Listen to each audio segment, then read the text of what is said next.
honored to be a part of America, and it feels like we're back, baby. Wait, what did this motherfucker just say?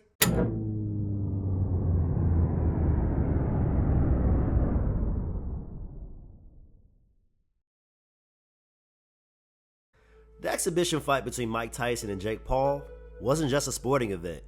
It symbolized a broader cultural shift, reflecting ongoing tensions in race relations and the myth of white acceptance in modern America. It wasn't just a fight.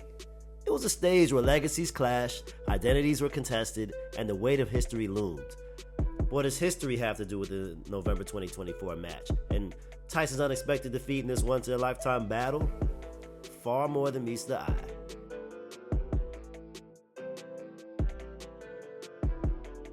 Boxing has always been deeply intertwined with race and politics, dating back to the 20th century.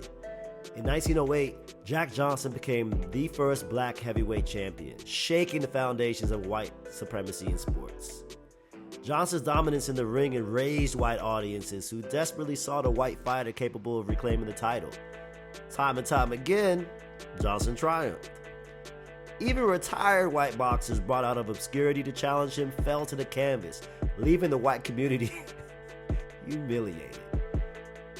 Johnson remained unapologetic. He openly flaunted his wealth, fame, and his marriages to not one but 3 white women, boldly challenging the racial norms of the time. That boy wild. The aftermath of Jack Johnson's victories frequently erupted into violence, with white mobs retaliating against black neighborhoods. His defiance made him a symbol of black resilience, but also an obstacle white communities were desperate to overtake.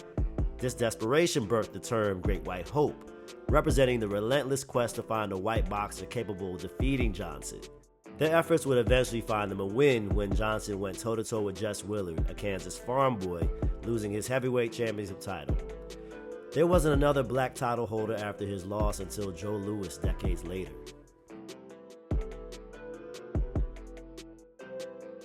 Joe Louis, who became champion in 1937, chose a different approach. Unlike Johnson, Louis was a unifying figure. His 1938 bout against the German boxer Max Schmeling, which he won in a first-round knockout, was seen as America's triumph over Nazi Germany on the eve of World War II.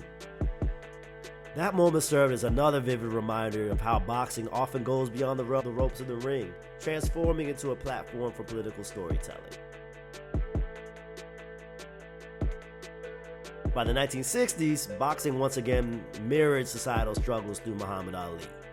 Ali, a vocal critic of racism in the Vietnam War, was stripped of his titles in 1967 for refusing to serve in the military. During Ali's reign, the civil rights movement gained momentum with the passage of landmark legislation. But the era also saw the rise of conservatism, particularly in the South, where resistance to racial and gender equality intensified. The 1970s ushered in political figures like Richard Nixon. You know, the one who ran on the Law and Order platform? I am the Law and Order candidate.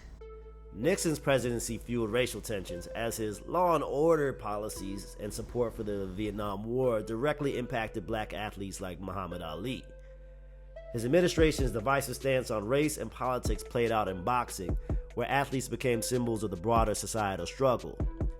You see how politics can muddy the boxing waters? Fast forward to 2024. The Tyson vs. Paul fight emerged as a microcosm of today's racial and political landscape that flew right over most of our heads. Jake Paul, a vocal supporter of Donald Trump, carries a brand aligned with Donald's ethos of populism and spectacle, aka he loves to be the problem child on purpose. Mike Tyson, a 3-time heavyweight champion with a complicated legacy, represents a stark contrast. For decades, Tyson has been portrayed through a racialized lens, often characterized as some kind of barbaric villain. I mean, that everybody didn't help. This narrative, riddled with stereotypes about black masculinity, positions Paul as that symbolic great white hope in the eyes of some, defeating the biggest badass in boxing that just so happened to be black. After Paul's controversial win over Tyson, he stated, In the world, and good is rising, the truth is rising. I'm just honored to be a part of America, and it feels like we're back, baby. Paul's declaration, "We're back, baby," is more than just a boast about his victory. It directly echoes the language of political revival, particularly in the context of Donald Trump's 2024 presidential bid. The fight initially planned for early in the year was rescheduled for November, aligned conspicuously with the heated presidential election between Kamala Harris and the Donald Trump. Could Tyson's victory be an affirmation of strength and resilience for the black community that is too often denied? Will Tyson's unparalleled career be overshadowed by a loss to Paul? Did Tyson take a dive for a dollar, not realizing the power he held? Is American politics dancing around in our faces, wearing fancy boxing trunks, whistling Dixie? And who is this motherfucker in the Make America Healthy Again hat? The Tyson vs. Paul fight was more than just a boxing match. It was a reflection of America's ongoing struggle with race, identity, and politics.